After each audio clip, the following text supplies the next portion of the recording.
ആർഗ്യുബ്ലി Kerala's number 1 ബിരിയാണിയാണ് ഞാനിന്ന് try ചെയ്യാൻ പോകുന്നത്. ആർഗ്യുബ്ലി കേരളാസ് നമ്പർ 1 ബിരിയാണി എന്നാണ് ഞാൻ ഇൻട്രൊഡ്യൂസ് ചെയ്തതെങ്കിലും ബഹുഭൂരിപക്ഷം കേരളീയർക്കും പാരഗൺ ബിരിയാണി തന്നെയാണ് നമ്പർ 1 ബിരിയാണി. ഞാൻ ബഹുഭൂരിപക്ഷത്തിൻ്റെ ഭാഗമാകുമോ അതോ മൈനോറിറ്റിയുടെ ഭാഗമാകുമോ എന്ന് അറിയാനാണ് ഇവിടെ വന്നത്. എന്തായാലും കോഴിക്കോടിൻ്റെ അതിഥി സൽക്കാരത്തിൻ്റെയും രുചിയുടെയും പ്രതീകമായി കോഴിക്കോട്ടുകാർ അഭിമാനത്തോടെ ചൂണ്ടിക്കാണിക്കുന്ന ഹോട്ടലായതുകൊണ്ട് തന്നെ the level of expectation is sky high. Let the biryani do the talking. My taste buds are all ears. Biryani ടേബിളിലേക്ക് വന്നപ്പോഴേക്കും നല്ലൊരു അരോമ കിട്ടി. ആ ഒരു അരോമ ശരിക്കും എൻ്റെ ടേസ്റ്റ് ബഡ്സിനെ ഉണർത്തി. This aroma is really tempting. ബിരിയാണിക്ക് കൂട്ടായി പപ്പടം, ഡേറ്റ്സ് അച്ചാർ, ചമ്മന്തി, റൈത്ത എന്നിവയുണ്ട്. ചിക്കനെ പറ്റി അധികം പറയേണ്ട ആവശ്യമില്ല. മസാലയിൽ കവറായ ചിക്കൻ നല്ല സോഫ്റ്റാണ്. ആദ്യം റൈസ് തന്നെ കഴിച്ചു നോക്കട്ടെ. റൈസ് തന്നെ കഴിച്ചപ്പോഴേ കാര്യം പിടികിട്ടി. ഇത് മൈൽഡായിട്ടുള്ള ബിരിയാണിയാണ്. മൈൽഡ് ആണെങ്കിലും സ്പൈസസിൻ്റെ വിളയാട്ടം ഓരോ ചൂവിലും ടേസ്റ്റ് ബഡ്സിന് കിട്ടുന്നുണ്ട്. റൈസിന് ഇത്രയും ഫ്ലേവർ ഉണ്ടെങ്കിൽ മസാലയുടെ ഫ്ലേവറിനെ കുറിച്ച് ആലോചിച്ചപ്പോൾ പിന്നെ ഒന്നും ചിന്തിച്ചില്ല.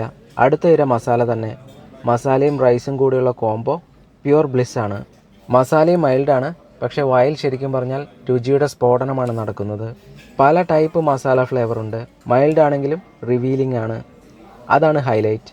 പപ്പടവും ഡേറ്റ്സും അച്ചാറും സാലഡും ചമ്മന്തിയുമെല്ലാം ബിരിയാണിക്ക് ടേസ്റ്റിൻ്റെ കാര്യത്തിൽ പല ഡൈമെൻഷൻസ് തന്നുകൊണ്ടേയിരുന്നു.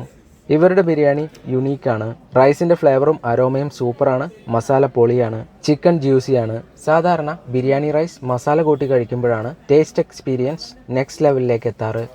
ഇത് റൈസ് മാത്രം കഴിക്കുമ്പോൾ തന്നെ ടേസ്റ്റ് ബഡ്സിന് ആ ഒരു നെക്സ്റ്റ് ലെവൽ ടേസ്റ്റ് എക്സ്പീരിയൻസ് ലഭിക്കുന്നുണ്ട്.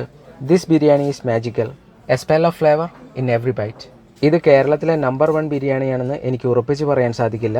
കേരളത്തിലെ 14 ജില്ലകൾക്കും കാണും കുറേ ബിരിയാണി കഥകൾ പറയാൻ. ആ ബിരിയാണി കഥകൾ മുഴുവൻ അറിഞ്ഞാൽ മാത്രമേ എനിക്ക് ഈ ബിരിയാണി കേരളത്തിലെ നമ്പർ 1 ബിരിയാണിയാണോ എന്ന് ഉറപ്പിച്ച് പറയാൻ സാധിക്കൂ. ഇപ്പോൾ ഒരു കാര്യം നിസ്സംശയം പറയാം. ഞാൻ ഇതുവരെ കഴിച്ചിട്ടുള്ള ബിരിയാണികളിൽ നമ്പർ 1 ഇത് തന്നെയാണ്. An empty plate, a full stomach and a dancing soul. Thank you biryani.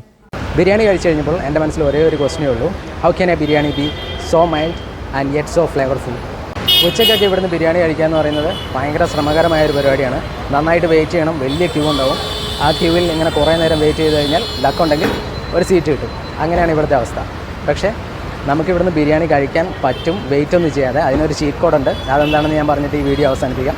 Cheat code എന്താണെന്ന് വെച്ചാൽ കുറച്ച് നേരത്തെ വരണം. ഒരു 11 മണിയൊക്കെ ആകുമ്പോൾ ഇവിടെ ബിരിയാണി റെഡിയാവും. ആ ഒരു ടൈമിൽ ഇവിടെ വന്നു കഴിഞ്ഞാൽ അധികം തിരക്കൊന്നും ഉണ്ടാവില്ല. നല്ല ആസ്വദിച്ച് ടൈം എടുത്ത് ഇവിടുന്ന് ബിരിയാണി കഴിക്കാൻ സാധിക്കും.